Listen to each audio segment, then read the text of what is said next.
Je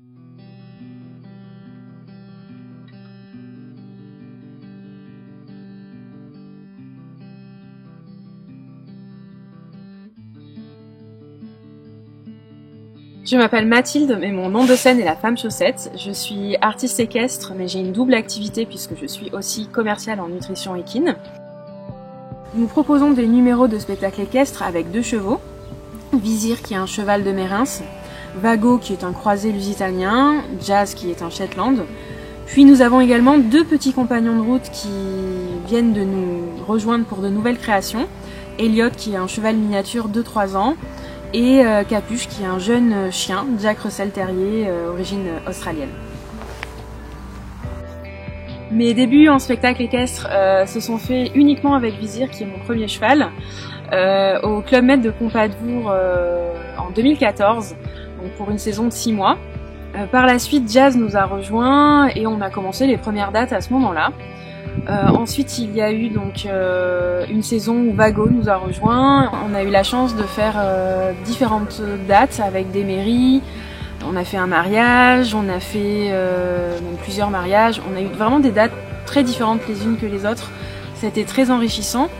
Et on a eu la chance du coup de participer à de belles pistes comme le Jumping International de Bordeaux à 3 reprises, Festival Equestria à Tarbes à 3 reprises également, le Jumping International de Blaye. On a fait vraiment des dates incroyables et aussi des pistes peut-être un petit peu plus intimistes avec des mairies qui proposaient des formats différents. On a fait le Festival des Fleurs, des choses un petit peu décalées qui étaient vraiment très sympathiques. Les premiers numéros de spectacle équestre que nous avons proposés étaient surtout des formats courts, du 8-10 minutes à peu près. On avait des numéros plus sur un ton humoristique, notamment avec le numéro de Vizir, le vieux cinéma, qui a beaucoup plu. D'ailleurs, il a terminé 2e au concours de spectacle équestre au Festival Equestria à Tarbes. Nous avons aussi à cette période créé des numéros de démonstration, dans le sens où il n'y avait pas d'histoire, mais plutôt un tableau sur un thème, ou une impression, un ressenti, mais toujours sur un format court. Ça a été le cas du premier numéro de Vago, par exemple, Eyama. Puis nous avons le numéro Le Rêve de Pan qui a suivi, toujours avec Vago. Pour autant, même s'il n'y a pas d'histoire, les costumes sont assez recherchés. Nous faisons beaucoup de choses à la main, accompagnés de certains membres de ma famille ou également de Marie qui est une amie costumière. Plus tard, c'est le numéro long, La Fleuriste Artiste qui a été lancé. Un numéro de 40 à 45 minutes. Le but pour ce spectacle, ça a vraiment, donc il a pris 1 an d'écriture. Et le but, ça a été vraiment d'avoir quelque chose de complet. Avec un micro-casque, de la voix, du texte, nous sommes 2 sur piste, 2 chevaux, Vago et Jazz, et de chanter, de danser, et vraiment d'avoir un spectacle pour le public très complet et riche en énergie, en émotion, parce qu'il y a des moments plutôt drôles, des moments plutôt émouvants. C'est un numéro qui est assez vraiment complet en fait, qui a beaucoup plu au public. Et c'est peut-être ce vers quoi j'aimerais maintenant diriger la femme chaussette et les représentations, c'est-à-dire sortir de la démonstration simple et aller sur quelque chose de plus complet. Depuis 2018, les chevaux sont à la maison avec nous, ce qui est super. Et nous avons fait une sorte de couloir en fait, au lieu de faire de leur donner plusieurs hectares d'un bout, on a parcelé de manière à leur faire une sorte de circuit. Permettant en fait de les obliger à marcher le plus possible. Nous avons mis différents points d'intérêt, donc un point avec de l'eau, un point avec de la nourriture, donc du foin, un autre endroit où ils peuvent se gratter. On a fixé des gros balais pour qu'ils puissent se gratter. Une autre zone aussi où ils ont des pierres à sel, des minéraux, et le but à terme serait de stabiliser certaines zones pour éviter l'hiver d'avoir de la boue. Et donc c'est un vrai plaisir le matin d'ouvrir la fenêtre et puis de les voir soit apaisés ou des fois en train de jouer, de faire les fous, de galoper. Enfin c'est vraiment un vrai plaisir. Mais l'idée première est d'avoir des chevaux bien dans leur tête, bien dans leur basket et de respecter au mieux en fait ce qu'ils sont en tant qu'animal grégaire, vivant en troupeau, avec certains besoins bien spécifiques à leur race. Les chevaux sont travaillés plusieurs fois par semaine, montés pour les grands, soit en carrière, soit en extérieur en promenade pour faire des trottings. pour travailler tout simplement leur cardio ou leur musculature. Ils font également de la longe, soit de manière, disons, classique, où ils vont faire simplement du cercle, on va travailler différentes choses pour les assouplir, soit sur du travail à pied, comme on peut faire en spectacle équestre, donc avec de la liberté, où on va leur demander certaines figures, du cabré, de la révérence, du coucher, etc. Mais ce qui est bien important, c'est d'avoir des chevaux très gainés pour pouvoir produire en fait ces figures qui restent quand même très physiques pour eux.